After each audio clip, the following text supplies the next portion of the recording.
So welcome to this JRP Solutions webinar. My name is Wendy Cheeseman, and we're going to be looking at understanding energy data and billing, and what your energy data can tell you that will help you reduce essentially your cost, your consumption, and help you with your carbon reporting as well. So firstly, who am I? So as I said, my name is Wendy Cheeseman. I'm the Senior Sustainability Consultant and energy consultant here at JRP, and I've worked for 18 years on energy and sustainability, public sector and private sector. I've done consultancy work. I've looked after a large estate of 1,000 properties as well. And I absolutely believe that we start energy management by looking at the data and finding quick wins, eliminating needless waste, eliminating needless cost. And at the moment, that's probably quite a priority with the way that costs are going. So I shall get started. So the agenda, I'm going to just talk through the learning outcomes so that you know what to expect from today's webinar. So what is energy management? Some of you may work in SMEs, or energy management might not be your day-to-day job. It's just something else that's been added onto your list of duties. So you might be a facilities manager, you might be an office manager. It's just fallen onto you to do the energy management or look after billing, etc., for your organisation. So we'll talk about what is energy management. Then having a look at cost and your billing. Then actually how to get hold of data and what sort of data is available to you as well. And then we'll have a look at consumption, because once you've got your data, you can see what you use, when you use it, where you use it. And we're going to go after the usual suspects, which is opportunities to reduce waste and cut costs. And there's just a little brief bit on carbon at the end and how important data can be for any carbon footprinting you might be doing. And there should be a couple of minutes for questions and answer session. And you can put your questions in the chat. We might not get through all of them, but we will try and reply to them and send the answers back out again. So the learning outcomes after the seminar, hopefully, you'll be able to understand your energy bills. You'll be able to look for savings on your fixed charges and non-commodity items. You'll understand how to access your energy data, what normal patterns of consumption might look like. Obviously, every organisation is different, but I'll give you some clues as to understand your typical pattern. How to recognise unexpected patterns and where you might find excess consumption that perhaps needs investigation, and to understand about your data quality and how important it is for carbon reporting. So first of all, energy management system. What is an energy management system? It is the framework that allows you to understand energy and how it's used within your organisation in terms of obviously cost, consumption, carbon reporting. It should always align to your business objectives and vision. It shouldn't be the other way around. So it should dovetail into the day-to-day activities of the organisation. If you're collecting data, start collecting energy data. It shouldn't be something you have to mash into what you do, or, oh, it's another thing that we do. I'm sure it's something that you're doing anyway. So in order to think about energy management, put together this energy management matrix, which is based on previous iterations that have come out for the last 30 years. Down the left-hand side, we have different aspects of energy management, from writing a policy and setting objectives to actually who is responsible for managing energy, going through data and finding problems that you can solve, putting together energy action plan, energy projects that you might have, LED lighting, replacing boilers, decarbonisation, whatever, and then training and communicating to staff and stakeholders across the organisation on what you're trying to achieve for your energy management system.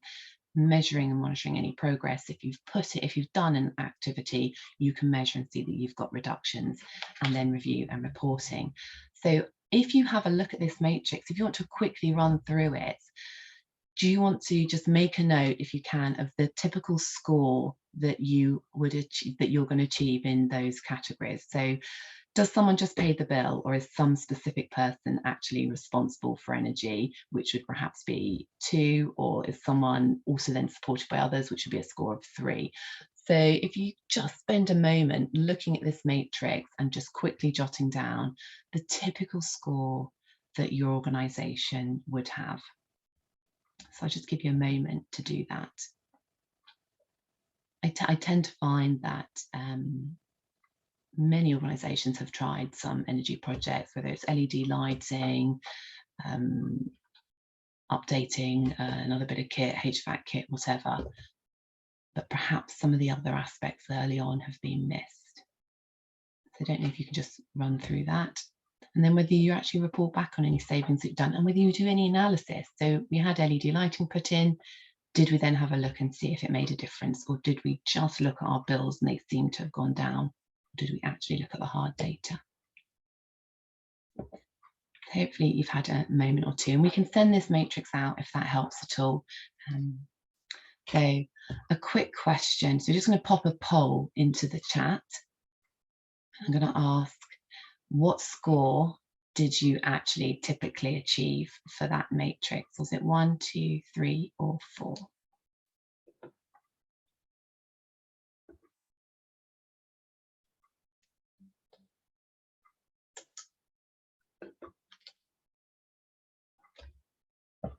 So I don't know if we can have the results of the poll, Rob.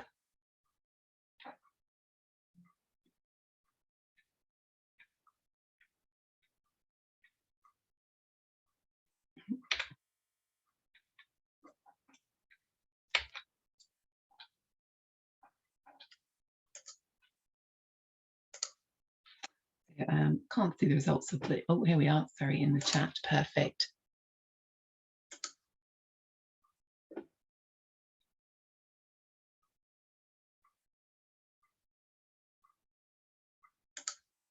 Bear with me a moment.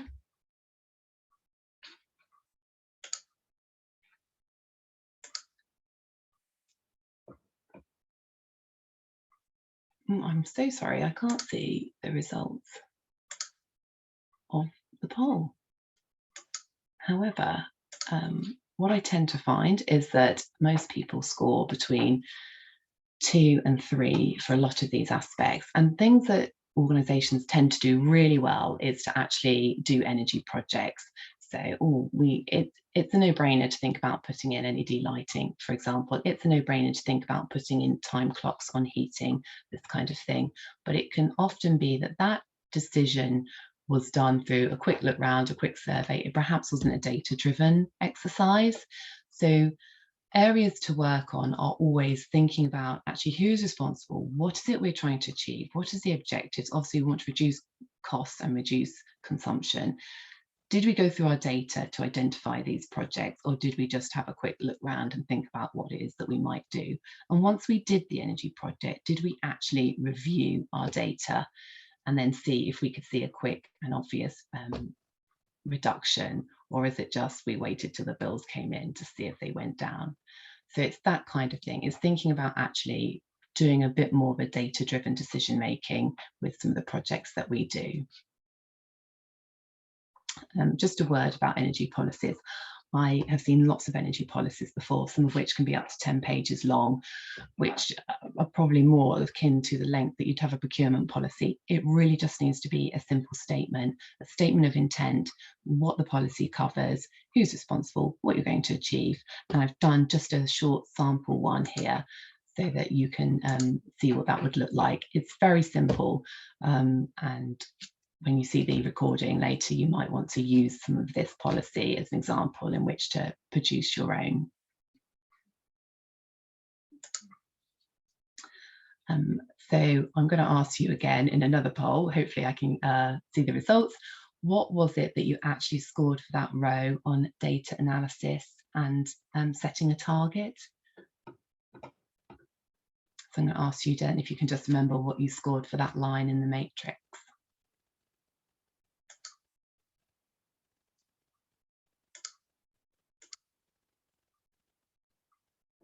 I've got the results from the poll previously. So yeah, just to see that I can see for the previous poll that most of you scored between 2 and 3, which is absolutely typical. Some of you were 1, which is great. It means you're at the start of your energy journey, and some of you are clearly excellent because you scored 4. So if anyone can just remember what they scored for that row on energy analysis and setting a target. And if you've all voted,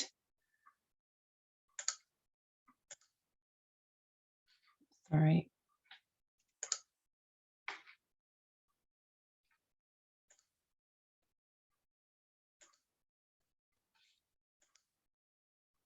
Oh dear. I'm going to ask Rob, I don't know if you could put in the chat again what the main results were for that. That's great. So a lot of you did 2 and 3. That's actually really good. Obviously for 4, maybe you've really got the data granularity. Nearly a fifth of you actually don't have a look at your data at all. So this hopefully is really going to help you, and for the third of you who don't look at it too much as well. So hopefully for half of the people attending today, this is really, really going to be helpful. And for the rest of you, it should give you some ideas to build on what you've already done. So costs and how to cut them. So that's going to be there. So we've talked about energy management and how some of this is important, and it fits into the overall way that you look at energy of an organisation. And we're going to focus on costs of this first section now. So costs and how to cut them. On your gas, electricity, water bill, there's a number of different costs, some of which are fixed costs. We call them non-commodity costs. So it's not actually the utility that you're using, it's all the associated costs. There's also the variable costs, which are electricity and gas and some others. And I'm going to give you a bit of information to explain, go through your utility bill and explain it. So, understanding your bills. If any of you are responsible for bills in your organisation, this may be how you feel about billing, particularly if you've had lots of estimated bills and you have rebills and you have credit notes, and sometimes you may just look at your bill and think, I have absolutely no idea what this is telling me, and you would not be alone if that's actually what you were feeling. So when we look at the costs on your I'm talking primarily electricity, on your electricity bill, you've got your kilowatt hours that you use, you've got the cost, and then you've got extras. And all of this equates to your bill. So for the worked example here, you might use 10,000 kilowatt hours in September just gone, and it was 10 pence. Obviously it's not, it's gone up massively, we wish. And then you have the extras. And these extras are lots of different things, which I'm going to talk about, but some of these extras are fixed. So it doesn't matter whether you use any electricity or lots of electricity, they're fixed. Some of these extras are variable, and they actually depend on the electricity that you used. For example, your CCO, your climate change levy, that's charged on the kilowatt hours that you use. That's actually a variable fixed cost. So what are these extras, as I said? So you've got your consumption times your unit price plus the extras, which are climate change levy, supply capacity, standing charges. It might have MOP written on there, which is meter operator. It might have DCDA charges or agent charges. That's your data collector, your data aggregator. You will have VAT on there. For most of you, that will be 20%. For some of you, it might be 5%, depending on the nature of your organisation and how much you use. There might be some broker and bureau charges on there, and there'll be some distribution and some transmission charges, that's JUOS and TUNOS charges. So I'm going to take you through some of these today. Not all of them, some of them, mainly the areas where you can make some savings, hopefully today, and that's the ones in bold, which is your meter operator and your data collector, data aggregator charges, which are known as your agent charges. So what are these agent charges? So there's you have your supplier, and then you have 3 parties primarily involved in your meter.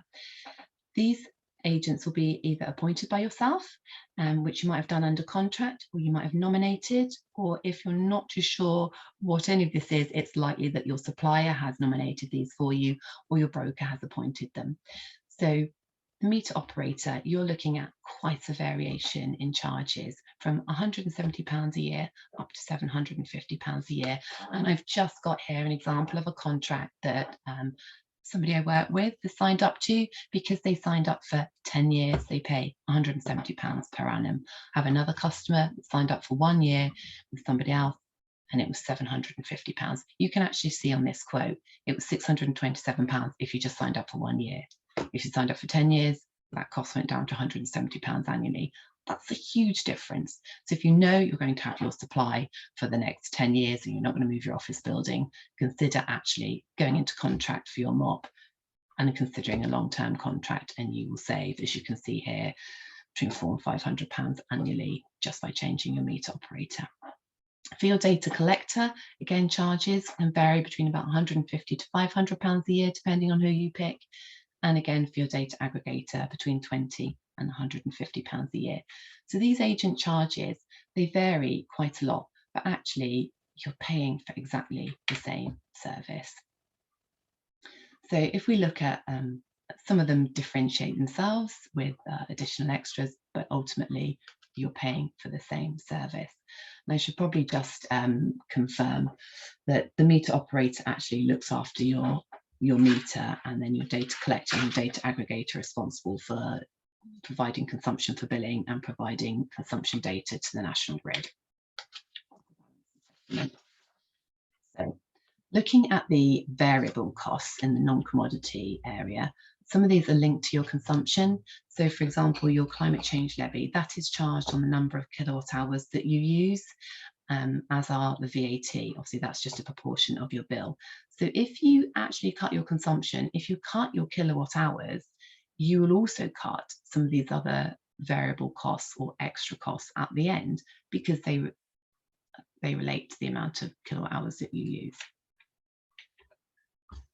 So that's thinking about cutting your kilowatt hours. If you cut your kilowatt hours, you're also going to cut your costs.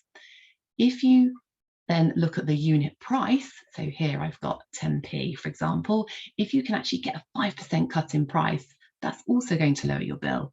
Obviously, at the moment, it's very topical with procurement that prices have gone through the roof, but it might be that when you next procure, you can look at getting a cheaper price than you have currently, and that will also cut your bill. Usually procurement, new supplies change over on the 1st of October and the 1st of April. And it's worth just checking on your bill, if you're new to this, that you actually do have a unit rate and it doesn't say deemed rate. If it's deemed rate, you're out of contract and you'll be paying quite a lot more, so you can get onto a contract and pay less. So in terms of cutting the unit price, if you don't change the amount of consumption you use at all, but you can cut the cost, you can see on this worked example, actually we've gone from 10p to 9.5p, so we've made a saving of £50 on our bill. You can also obviously cut consumption. So if you cut consumption and you cut cost, some of your extras go down, and then you can really make some savings. So on this worked example, the total bill went down because we cut consumption, and then obviously the extras price went down because our CCL went down. So we cut consumption by 15% and our bill went down from £1,100 to £940. If you cut both, then you're going to get an even less bill, even reduced bill. So cut kilowatt hours, cut consumption, our extras price come down, like the VAT and the climate change levy. So your bill has gone down again. So if you have a look at maybe reducing some of your fixed and extra costs, then you can save even more. So if you look at some of those agent charges, are you paying through the bill currently? Can you directly contract and get that down? Then you're going to bring the price even further. So just from reducing your consumption, maybe by 15%, reducing your cost by 5%, looking at some of your extra charges, you've now saved nearly 20% of your original bill. So I realise it's quite a simplistic sum, but do ask your brokers to shop around for those better agent charges, because it might make quite a difference on your bill.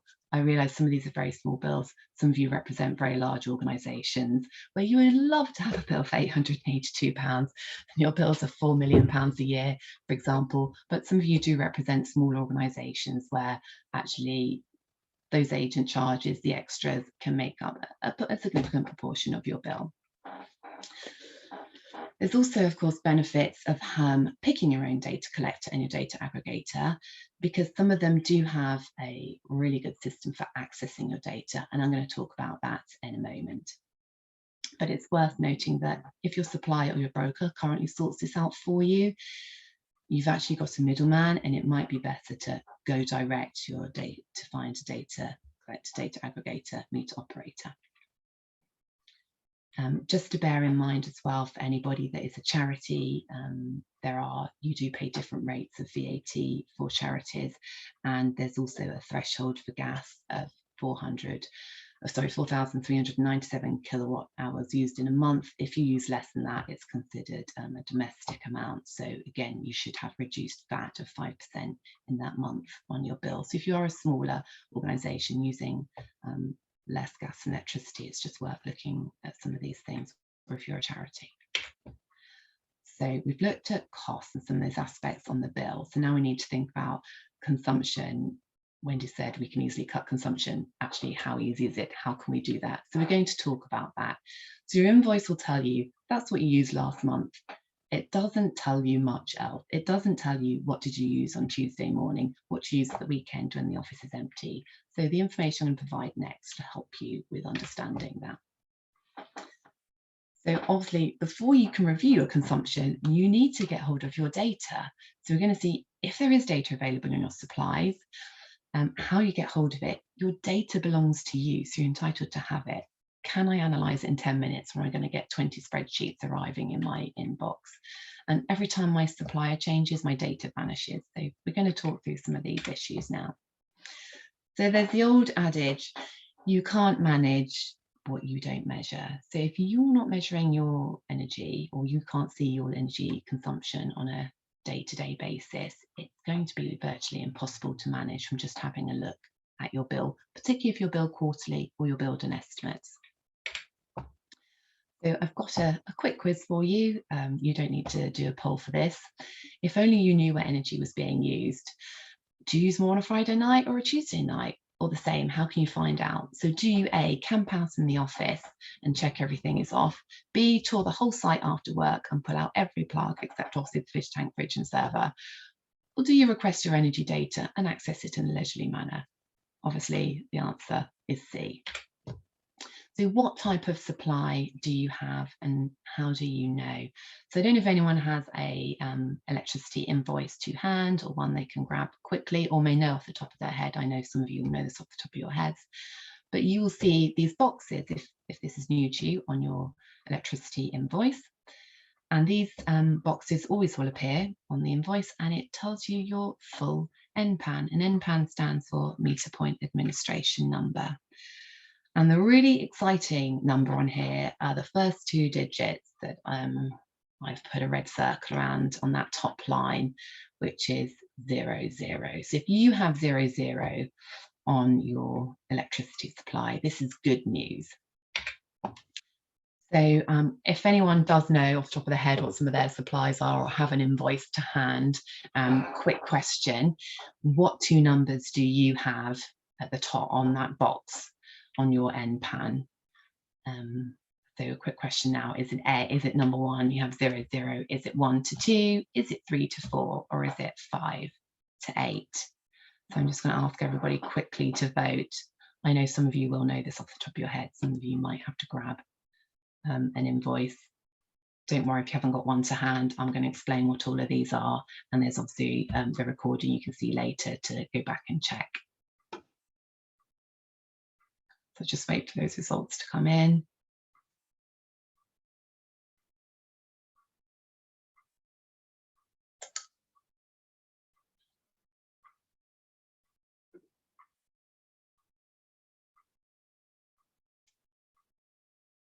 I'm sorry, Amy, I can see you've asked a good question, and I will be answering that through the presentation.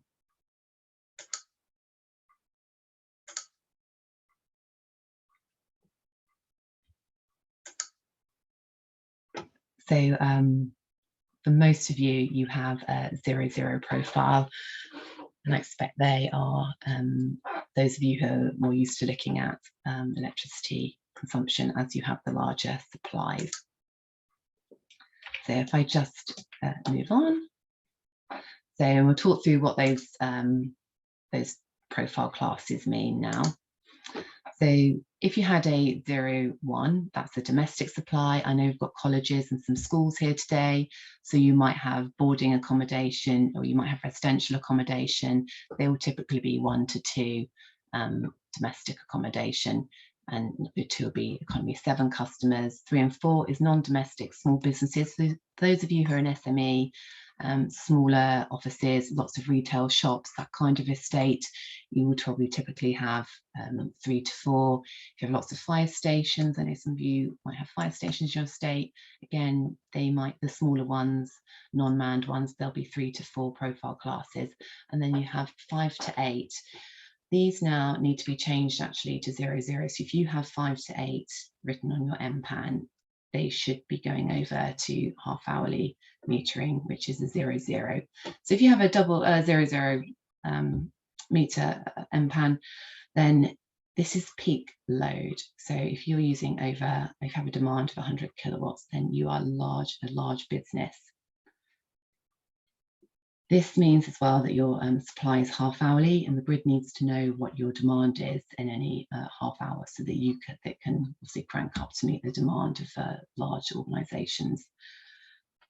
And it also means that you buy your electricity in 30-minute slots. And if you've recently procured, it might be that you are required to send off your half-hourly electricity consumption, and your broker or supplier may have some way of sorting that out on your behalf if you didn't do that yourself.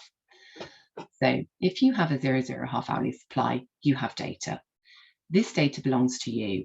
This data is incredibly useful for finding patterns of consumption and opportunities to save. So rather than knowing that you used 10,000 kilowatt hours last month, you can now find out exactly what did you use on Tuesday night between 10 and 11 at night, or on Saturday morning when the office is closed. So as I said,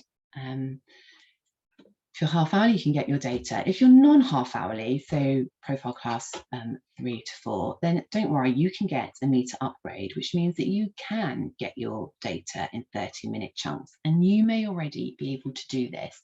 So you may already have an advanced or a smart meter, in which case, obviously, you will have your MOP and your data collector and your data aggregator. So if you have, and for smaller supplies, often, these charges can be, for non-half hourly supply, some of these agent charges are actually just included within your standing charge. So you might look at your bill and say, well, we don't have agent charges on here. Talk to your supplier or your broker, because they will be usually wrapped into your standing charge. So if you have an advanced meter, AMR, then your supplier will get a read once a month, and you can also get your data in 30-minute chunks. If you have a smart meter, that's typically put in so that your supplier can access it and get a meter read. So at least you're on accurate billing, but it won't be giving you your 30-minute data and data in a way that you can have historically, etc. So the first thing you do if you have a non-half hourly supply, NH8 supply, is to check the bill for the reading code. So here's just an example of a bill. The reading code here is R for this supply. So that's telling me these are actual reads, usually from either an advanced meter, AMR, or a smart meter. So if you do have one of those 00 profile class meters and you want to get hold of your data, where is it? Where do you go to? So your data collector has it, and you just need to ask for it. So if you ask your supplier, or your broker, or if you have a bureau service, validation service that you have as part of your organisation, they'll be able to get your data.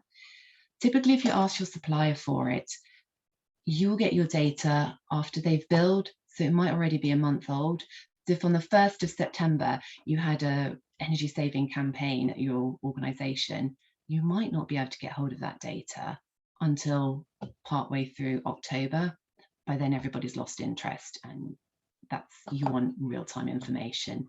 So this is where you actually need to find who your data collector is, because they can give you data the very next day. Your data collectors as well, if you contract them directly, they work for you, and the way that they differentiate themselves is the way that they provide data to you. So if you ask for your data, it will come through in a CSV or an Excel spreadsheet, and it will look like this. I'm just going to talk through some of these columns, which will be perhaps new for some of you. So this will have your organisation name in the column. Oh, sorry, my slides have gone back to front. So you have your site name here. You'll have your MPAN number here, and what type of supply that you have. You'll then have your meter serial number. So if you just need to check that it is the meter that you hoped it would be, this is a serial number of your meter, and just double check that it's the meter that you thought it was. So if this is a meter for block A or block B, you know exactly which one it is. This is the kilowatt hours. Sometimes when you get the data over, they will also give you the kVA, but it's the kilowatt hour data that you need. This tells you that your data is accurate. Occasionally you can have estimated data for your half-hourly supply, so it's worth just checking the data quality to make sure it is accurate. Of course, this is the date that the data was recorded, and this is the consumption from 1 minute past midnight until 1/2 past midnight or in the morning. It's just worth checking as well whether your data is in British Summertime or GMT, as if you've got time clocks and things like that, it might be an hour out. So it's just worth asking when your data arrives, is this British Summertime or is it GMT? Just so you can, when you look at patterns, if everything's out by an hour, you know the reason for that. So obviously all of your data is going to arrive in all these spreadsheets. Great, lots of things you can do with it, but you still have a day job and you can't be sat there looking at 17,500 values for a year's worth of consumption for every single one of your half-hourly supplies. So this is where I recommend to think about your data collector and picking wisely. They might have a user-friendly portal where you can actually access your data quite quickly and they can present it in graphs. So just here's a snip of a data collector that collects several utilities. So I can see the gas, the electricity and the water all together. And if you're thinking, well, what data collectors are out there, I've just got a bit of information at the bottom. So if you have a look at the meter operator website, or if you go to ESTA, the Energy Services Trade Association, on their website, they list some of these meter agents, so that you can have a look at who's out there and ask them what they charge if you contract directly. If you nominate as well, you can nominate just through your supplier, which you're entitled to do, and then you're not into a contract, and if you decide to change, then you can do. So your data aid collectors do obviously have to be accredited, and I said you can get a list of those from those meters below.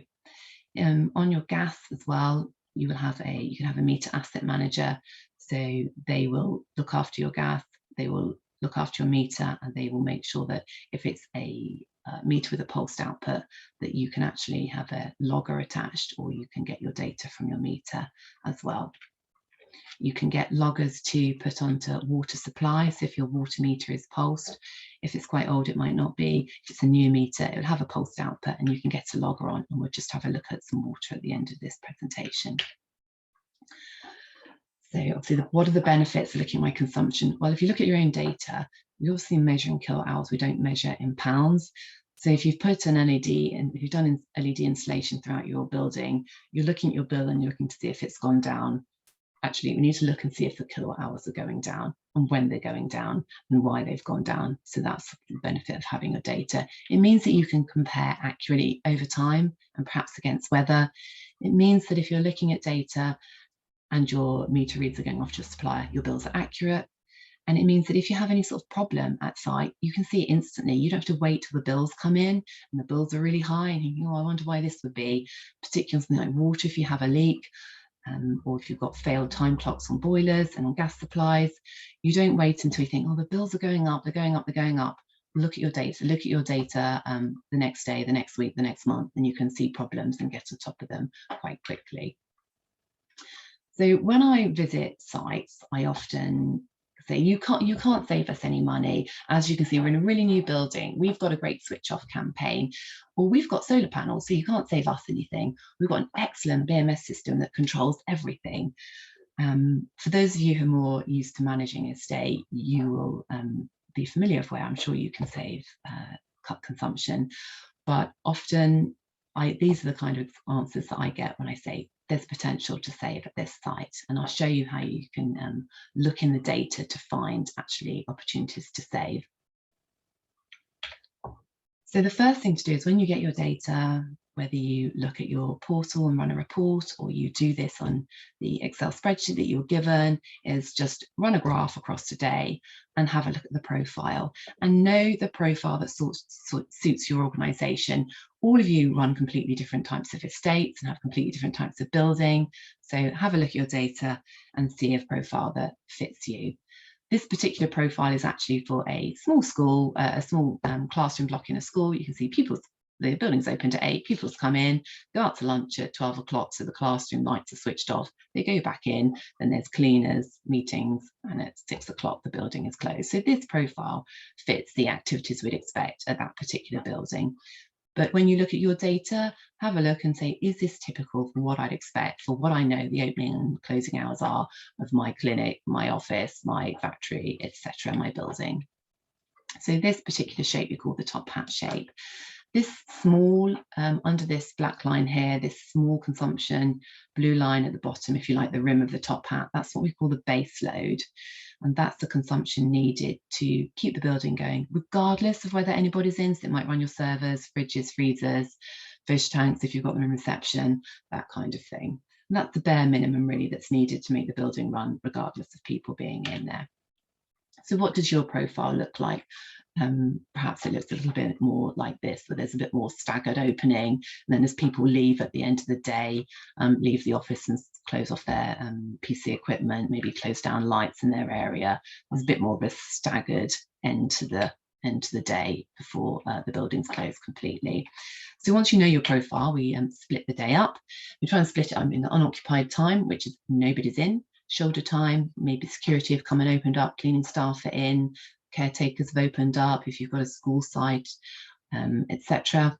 Then you've got the occupied core time, so you've got the time when most people are in, and you've got the shoulder time again at the end of the day here, where people are starting to leave the office, leave the clinic, leave the building, whatever it is, and then the unoccupied time when nobody's in at all. So the cleaning staff would be obviously in that shoulder time here, or security staff, whoever between 5 and 7, or maybe people who are just working late.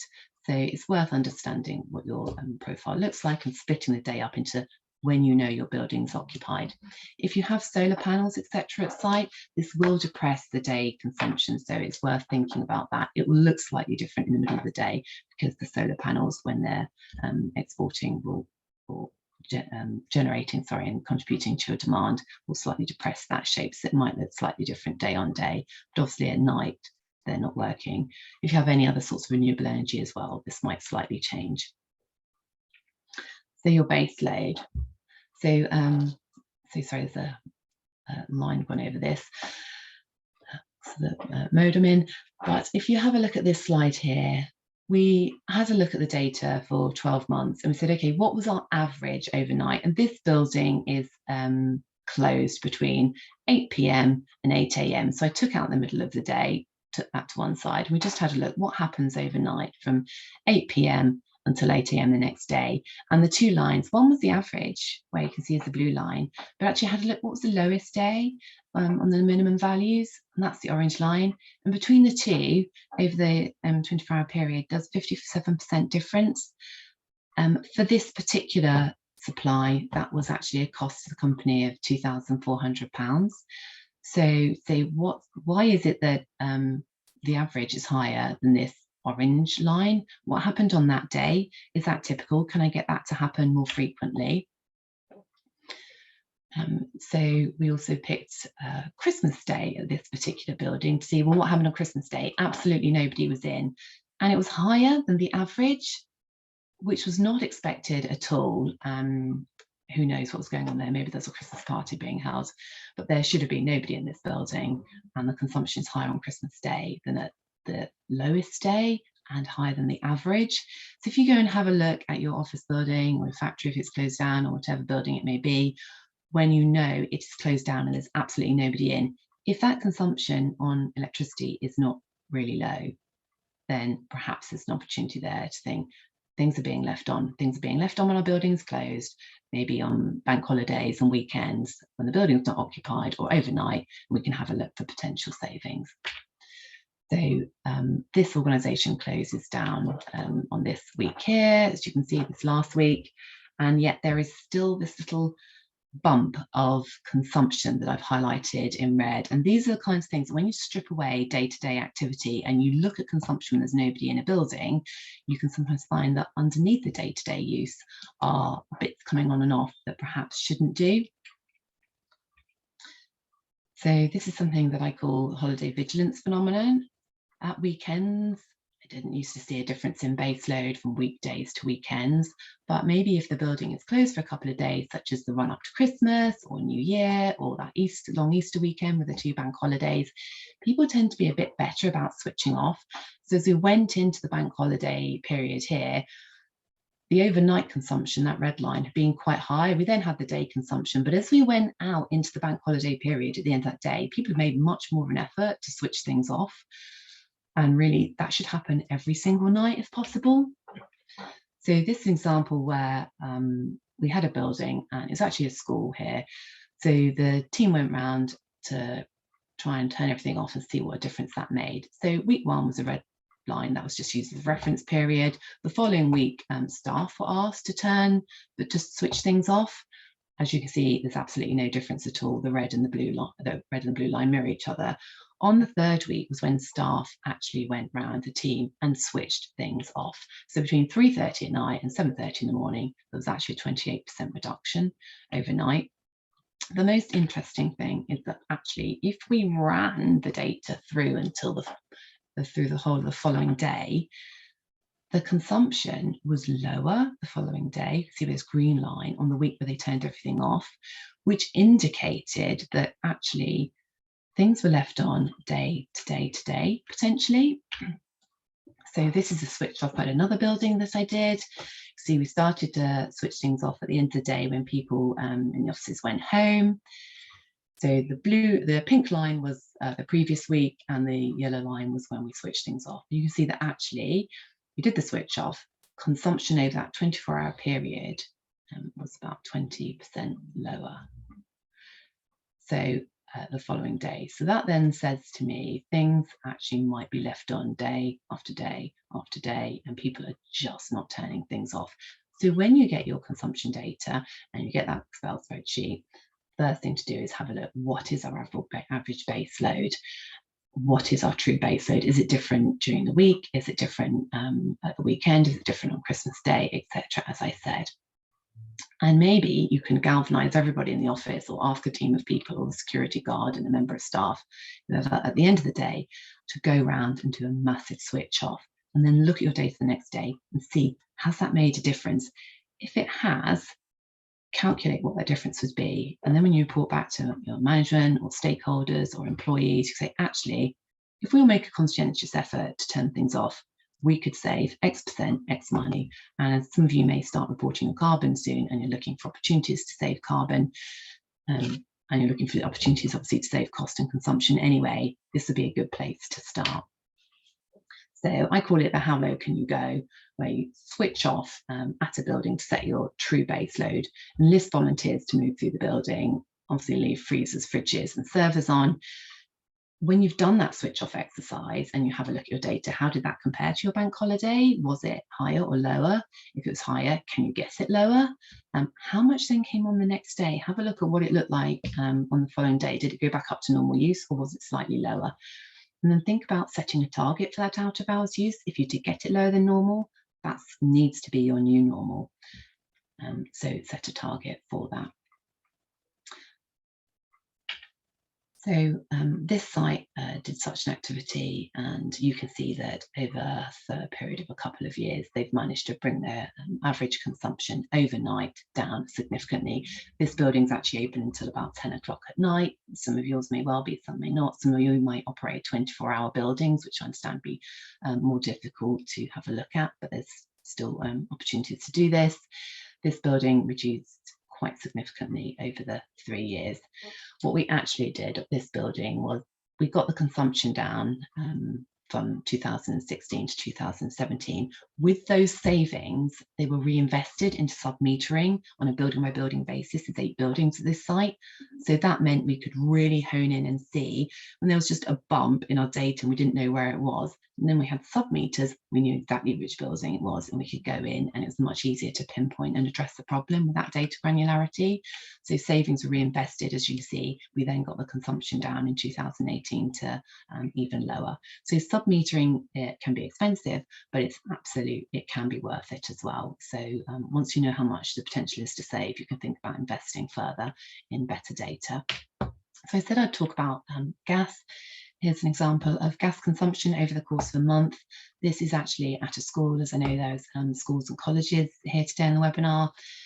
This is December. This is how gas data perhaps should look, where it's just coming on and off. There's nobody in at the weekend, and the 2 weeks of the Christmas holidays, there's nobody in at all. So that's brilliant. If you don't have this sort of data available, you can get a logger put on your gas meter if there's a pulsed output, and you can start to get this data every 30 minutes. Or you can get Gasman, Meter Asset Manager, and ask them to, you might have to pay extra, but to collect your data again every 30 minutes and give you the data via a platform, via an Excel spreadsheet, whatever it may be. So this is where shopping around to find somebody who will present the data to you in a way that you wish to see can be useful. So as I said, that previous example was a school, and that was great because they didn't have any consumption at all over the Christmas holidays. We knew that gas was being really well managed. At this particular site, this is also a school, and this was the month of December. And even if it hadn't been a school, it would still worry me because on Christmas Day and Boxing Day, which are public holidays, there was consumption.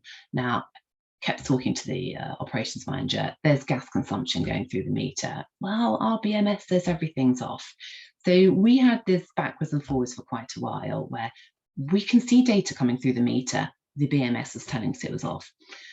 So in the end, we investigated further and discovered that actually one of the new boilers that had been put in, the BMS outstation, had not been connected to the boilers. So although we thought that all the boilers were going off, one of them was running 24/7, which we could clearly see in the data. At this particular site, a number of employees went in at the weekend because they were catching up on work. On the Sunday, someone thought it was quite cold and pressed override on the heating system, on the manual override button. And this wasn't picked up for quite a while. So as you can see, the heating just went into absolute overdrive. You wouldn't notice that until it came on your bill. But again, if you're looking at your data on a weekly basis, daily basis, whatever, you can pick this up much more quickly. With water as well, this particular supply, it's an additional utility and you can log it, and I'll talk about water and the importance of carbon in a moment, but work with the supplier to try and get loggers put on your water supply. Water is often seen as poor relation, it's not really looked at. If anyone here has had a water leak, then they'll know the problem that you can have. And obviously with a water leak, you want to be on it quite quickly because it can do quite a lot of damage. So if you work with your supplier to see if they will install or if they have a preferred partner to install loggers. Also, if you can get water meter reads, then it means that you don't have this catch-up bill. I know they're often difficult to read, they're in pits, there's sometimes water covering them over, they're maybe in the road, that kind of thing. So they're not always safe to read, and particularly lifting the covers off. So get a logger put on and you can read them remotely and provide the read to your supplier, or they may be able to tap in and get the read for you. On this particular, I think it's on this supplier, this had been billed, we had a supplier that had been billed on fixed costs for 2 years and they hadn't actually had a meter read. So we then got a huge bill, a catch-up bill. So you can see here the previous reads in 2017 and we provided a read in 2019. There had just been monthly bills on standing charges only, and we hadn't had any consumption bill for 2 years. They had a £20,000 catch-up bill came in. This is a logger that I have for a water supply and the company that I use here. You see obviously the pale blue is during weekdays, dark blue is weekends, and the orange shows continuous flow. So this is quite useful. If you have a site where there is actually nobody in at the weekend, you perhaps wouldn't expect to see continuous flow. If you do have people coming in, then maybe that's fine, you would see continuous flow. But here I can monitor continuous flow, which is often indicative of a leak at site or a potential fault, maybe with a flushing system on a toilet or something like that. So in terms of consumption, I recommend that you dig around in your own data and have a look and see what problems and patterns that you can find. Our sister organisation, the Green Consultancy, does run workshops there virtually at the moment where we can do more one-to-one support to help you access your data, have a look at your data, and then from the data identify patterns of consumption that you might want to investigate going forward. And we can help you with that. So we've got an email address if you're interested in learning more about that, as you can see on the slide here. So I'm just going to talk very briefly about carbon footprinting. So this slide is from the GHG Scope 3 International Protocol Scope 3 standard, which shows all of the activities and emissions or source of emissions, the supply chain and at sites. It's got Scope 1, 2 and 3. For those of you who may not have seen this before or unfamiliar, Scope 1 are any fuels where you collect I'm particularly talking about electricity, gas and water here, and other utilities. Scope 1 is any utilities that are combusted at site, so oil or gas, for example. Scope 2, which is here, that is purchased electricity, cooling, heating or steam. And then in terms of water, that is captured in Scope 3, Category 1, under purchased goods and services. So the way that you can calculate that currently is on spend-based method, or you can calculate it with actual known emissions. So for water, there are the carbon factors that you can use to calculate potable water in and the wastewater removed. So if you actually know your water consumption, then you can do more accurate carbon reporting, and really accurate data on all of your utilities is essential for carbon reporting, because you want to know what you're using and if it's going down year on year.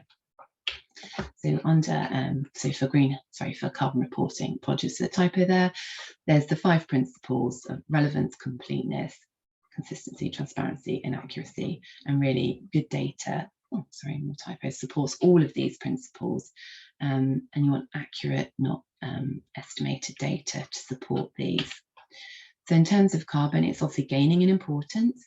You may need to report externally to stakeholders, or even just internally to employees and the board.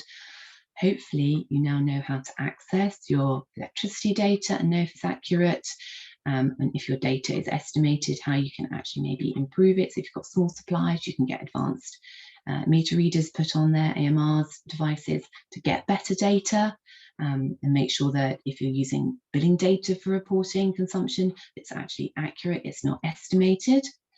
Hopefully you now know that you can log gas, you can log oil, LPG, and you can collect this data as well for carbon reporting, obviously as well as looking at cost and consumption.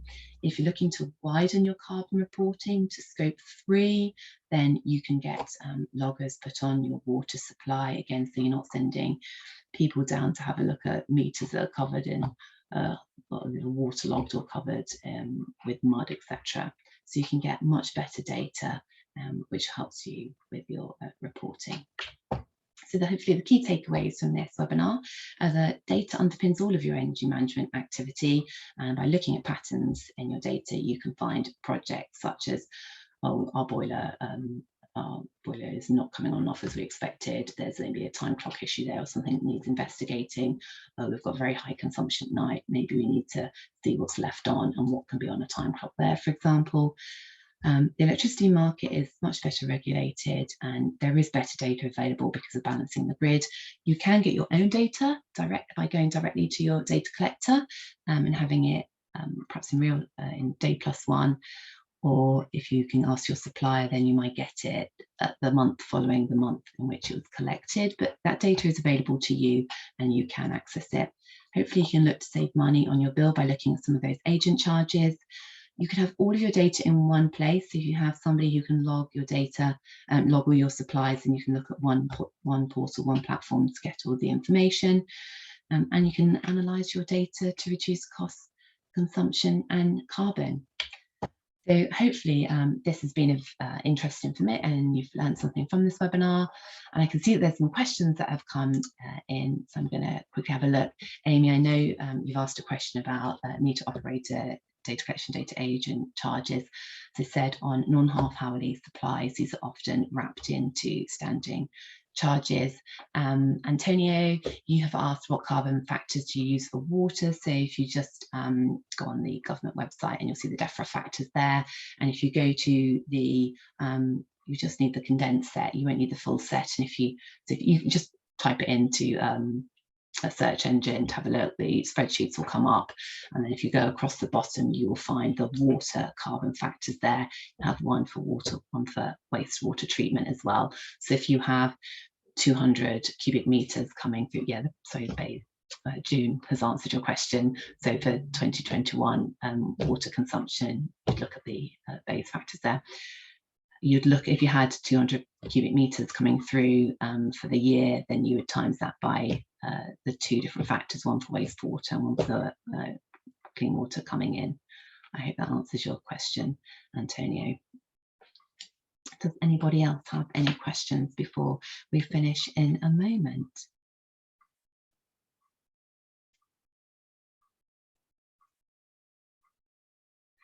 So who are the main providers of loggers? So I tend to ask the data collectors to provide loggers so that I can get, well, first of all, to get the meter swapped out. So actually, if I could get the meter asset manager on gas to give me the data, because it's going to be high quality. There are lots and lots of different companies out there who can provide loggers, some of which are more accurate than others. If you want to use them for fiscal purposes, it can often be a case of you get what you pay for, if that makes sense. So you can get quite cheap loggers and they're going to give you an idea of pattern and consumption, but any loggers that you have, I would always recommend that if you're reading them remotely, you also get the meter read at intervals, perhaps quarterly, to make sure that the read that you're seeing on the portal when you're reading remotely is in line with what the meter's actually telling you, just in case they have become out. So Lucy, you've asked a question about, can I have a look? Can you load the software? Sorry, it's a software you can load in your half-hourly data. Lucy, if you find out who your data collector is, they will have this software, they will have a platform, they will have this anyway, and it can be absolutely free. Diane, sorry, I hope that's answered your question, Lucy. Lucy, do get back in touch with me and I can answer that. I'll talk you through that again. Diane, you've asked, oh, sorry. Yes, Lucy, sorry, I can help you with that. Diane, you've asked how to get the gas data again. So Diane, if you have an old manually read meter, there will be nothing available apart from just historic meter reads. So ask to get a logger put on, or appoint someone for your gas man where they will upgrade your meter, get your data collected every 30 minutes, which they'll provide to you, and give the data once a month to your supplier. Amy, you've asked if the slides will be available. This is the last question I'll answer. Yes, there'll be a recording of this that will go out to all of you. And if anyone has any more questions, they're welcome to ask, and we will respond to those when we send out the webinar recording. So thank you so much, everybody, for attending. I hope some of you did learn something. I know some of you manage large estates, so I'm sure you knew a lot of this already, but I hope some of you have learned something and it helps you cut your consumption cost and carbon. Thank you.